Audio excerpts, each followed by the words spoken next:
নোয়াখালী জেলার চৌমুহনী লক্ষ্মীনারায়ণপুর ঈদগাহ মাঠে আঞ্জুমানে গওয়াইসে নুরিয়া বাংলাদেশ নোয়াখালী জেলার শাখার আয়োজনে শুক্রবার উপমহাদেশের প্রখ্যাত ওলিয়ে কামিল মুর্শিদে বরহক হাদিয়ে জামান কামেল মোকাম্মেল পীর হজরত মাওলানা কারি শাহ সুফি নুরুল হুদা আল কাদরি এর স্বীয় প্রতিষ্ঠিত ১১৩তম বার্ষিক ইসালে সোয়াব মাহফিল অনুষ্ঠিত হয়।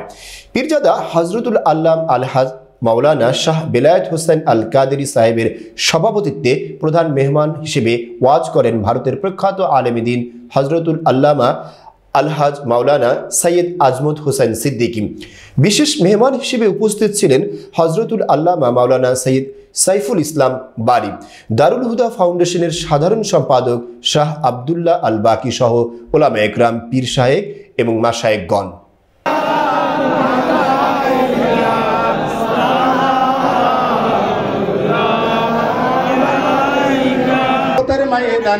আমার আল্লাহ তাআলা তোমাদের চেহারাগুলোকে পূর্ণিমার চাঁদের মতো উজ্জ্বল করে দেবে।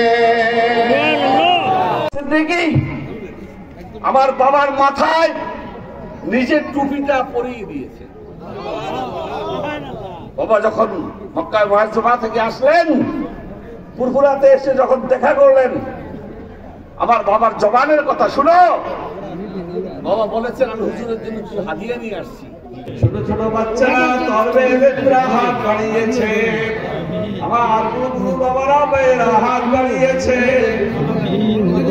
অঞ্চল থেকে তোমার বান্দা বান্দিগুলো তাদের অনেক আশা ভরসা নিয়ে তোমার অনেক দরবারে ছুটে এসেছে।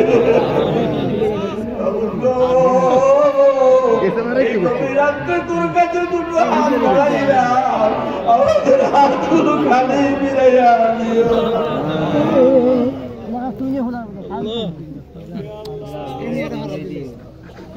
আমাদেরকে খালি মিলাইও না, আমাদের দোয়া ভুলে যাবে। সঠিক পথের উপরে আমরা আছি, আমাদের ঈমান আকীদাকে মজবুত রাখার তৌফিক দিও আল্লাহ। আমিন।